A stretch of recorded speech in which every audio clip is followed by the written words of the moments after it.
A frantic mother claims her daughter was snatched at gunpoint. An Amber Alert is issued. Helicopters scour the skies. But the truth?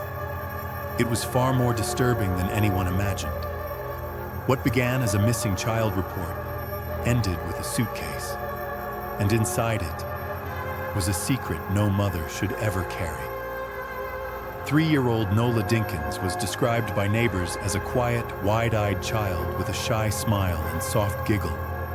She lived in Newark, Delaware with her mother, Darian Randall.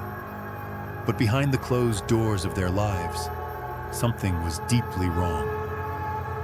There were no birthday balloons, no laughter from the backyard, only silence and tension. Nola was too young to understand what was happening, but her story would soon shake the entire neighborhood. On the evening of June 10th, 2025, Randall pulled over on a dim stretch of Gender Road in Newark. She called 911, panicked. Her story: a white man with a handgun approached her car, yanked Nola from the back seat, and disappeared in a dirty SUV driven by a blonde woman. An Amber Alert was launched. Police swarmed the area. Even the FBI got involved. But as hours passed, something didn't add up. Investigators searched tirelessly, interviewing witnesses, checking cameras, expanding the search to Maryland. But there were no sightings, no SUV, no suspects. Then, detectives noticed cracks in Randall's story. There were no security camera hits, no physical evidence of an abduction.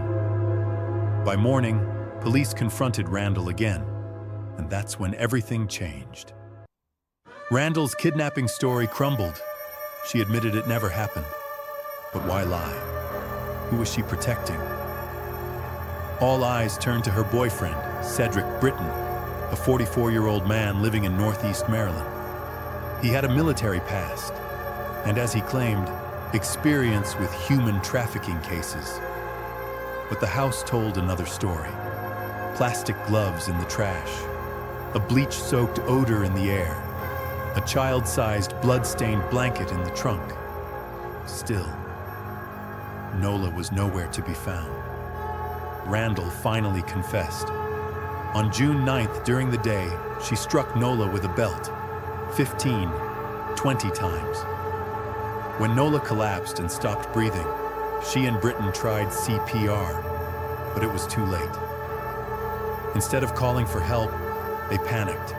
They wrapped the child's body in plastic, stuffed it in a blue suitcase, and left it on the basement stairs overnight. The next day, Britten drove the suitcase to a vacant lot, then sent Randall a photo of a nearby park. Hours later, guided by Britten's map, police found it, a child's remains wrapped in saran wrap inside a suitcase. The discovery shocked even veteran investigators. Nola's body was badly emaciated, her last moments filled with pain no child should ever know.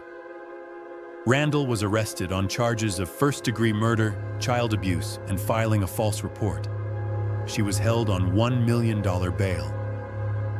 Britten, initially stoic, was arrested for helping cover up the death.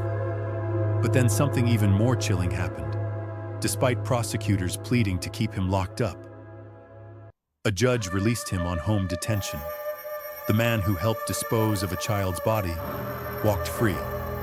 As of now, Randall sits in jail awaiting trial.